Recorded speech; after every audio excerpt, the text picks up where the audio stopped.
To begin with, it's the third time that he's been saying this. So his retort, his answer here is a doubling down on things he said before, most recently in October 2021. And then, as you correctly mentioned and pointed to, the administration, for some reason, walked it back. Second point is that he's entitled to make that departure, and the administration should tag along rather than walk it back, because the walking back after 3 times looks somewhat weird, not to say not credible. The third most important thing is that this trip, this Mr. Biden goes to Asia thing, is a much broader thing than Taiwan.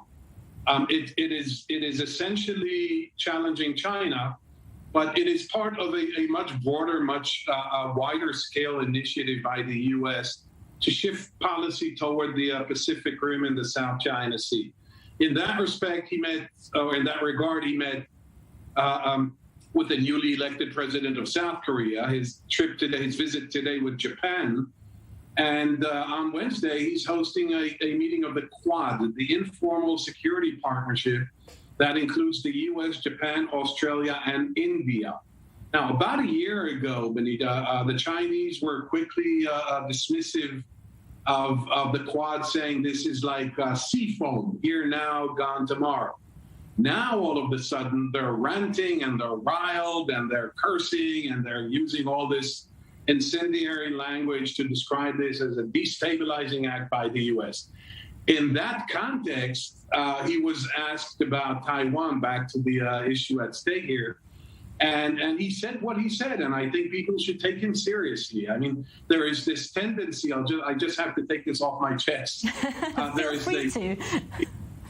Every time he says something, Putin is a butcher, they say, well, he didn't mean that he's a butcher. Putin can't stay in power. Well, of course, he's not advocating regime change. We will assist Taiwan. Well, he didn't mean it in terms of really assisting. Well, yes, and yes. He means what he says.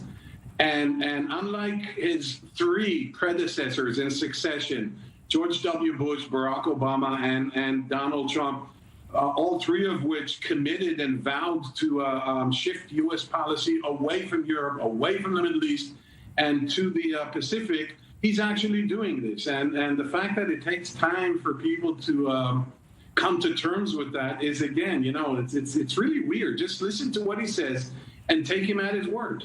Well, let's do exactly that, because I want to knuckle down a little bit about what Joe Biden has been saying about the economic future in the Indo-Pacific. Let's take a quick listen and then we'll hear your thoughts.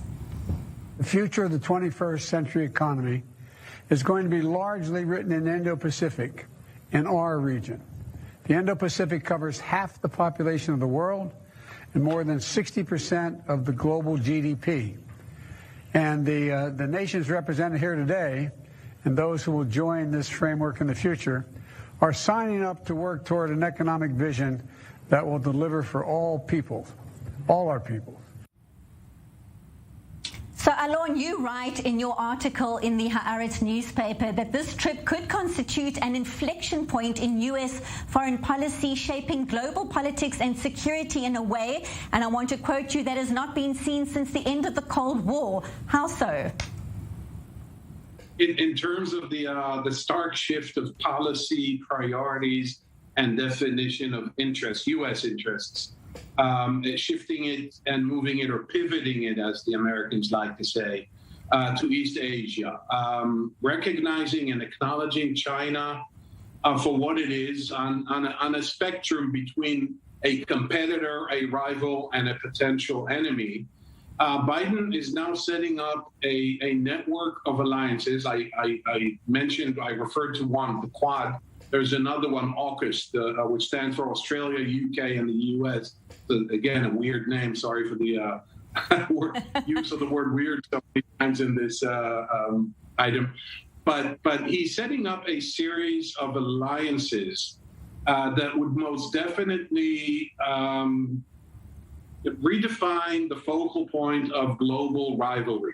This doesn't mean that there won't be distractions. This doesn't mean that the Middle East or Ukraine or somewhere else will not distract and demand or require attention and resources.